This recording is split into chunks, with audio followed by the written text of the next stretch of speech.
Virgo and the Sparklings menjadi film ketiga jagat sinema Bumi Langit. Sebagai penggemar kita berharap bahwa film ini akan lebih sukses dibandingkan Sri Asih yang cukup mengecewakan. Spesial di video yang ini kita akan membahas siapa musuh yang akan dilawan Virgo. Apakah Rosetan karena ada seperti asap hitam di trailer, atau ada Panglima Dewi Api lain yang akan dibangkitkan? Sebelum lanjut ke pembahasan, boleh support kita melalui Sosiabas dan bisa juga join jadi member untuk mendapatkan berbagai keuntungan yang sudah kita tawarkan.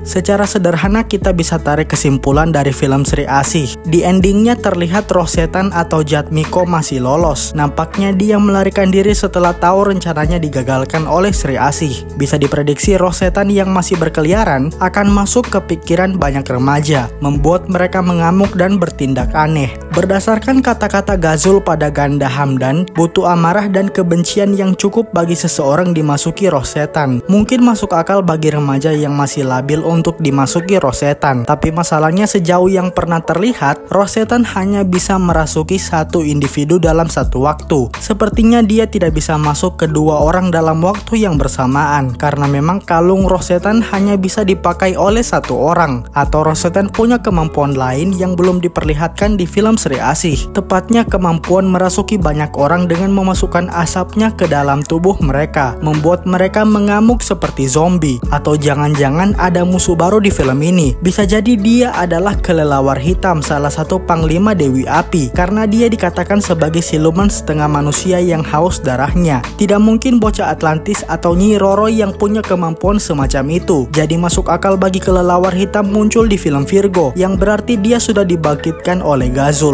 Mengingat film Virgo mengambil waktu 2,5 tahun setelah Sri Asih dan Gundala. Setidaknya ada beberapa petunjuk kemunculan kelelawar hitam di film ini. Misalnya di kaos Monica ada tulisan kelelawar. Lalu Virgo dan Karmin mempunyai kemampuan yang berhubungan dengan suara. Kelelawar sendiri menggunakan ekolokasi, alias memetakan kondisi sekitar memakai suara frekuensi tertentu yang dipantulkan. Dalam waktu yang cukup lama itu, sangat mungkin bagi Ghazul membangkitkan setidaknya satu Panglima lagi, atau Ghazul belum membangkitkan Panglima yang lain, melainkan Rosetan yang sudah dibangkitkan sepenuhnya. Di film Sri Asih ada perkataan kalau Rosetan belum dibangkitkan sepenuhnya, dibutuhkan tumbal 1000 orang dalam satu waktu untuk melakukan itu. Apakah mungkin Ghazul telah melakukan itu selama 2,5 tahun? Jadinya Rosetan mendapatkan kekuatan penuhnya, jadi dia bisa menggunakan semua jurus yang dia miliki, dan kemampuan merasuki pikiran banyak orang ada di antaranya. Meskipun kelelawar hitam atau Rosetan yang membuat para remaja mengamuk, lebih masuk akal kalau bukan Panglima Dewi Api yang akan menjadi musuh utama, melainkan mereka hanya ada di balik layar. Toh di Gundala juga bukan Panglima Dewi Api yang menjadi musuh utama, melainkan Pengkor. Dengan kata lain, Virgo tidak akan berhadapan dengan Rosetan atau kelelawar hitam. Dia hanya mengatasi perbuatan para penjahat ini. Sementara Karmin yang mungkin tetap dipertahankan sebagai musuh utama. Maka film ini akan tetap akurat dengan komik webtoonnya. Bukan tidak mungkin tetap ada Ghazul di film ini. Bisa jadi dia yang memerintahkan kelelawar hitam atau Rosetan untuk membuat kekacauan, dan mungkin mereka memberikan semacam kekuatan atau pengaruh buruk kepada Karmin. Tetap saja karena Virgo sepertinya tidak ada dalam ramalan, berbeda dari Gundala atau Sri Asih, berarti dia tidak akan melawan salah satu Panglima Dewi Api, yang berarti sangat masuk akal bagi Karmin menjadi musuh utama di film ini, sama seperti Pengkor di film Gundala.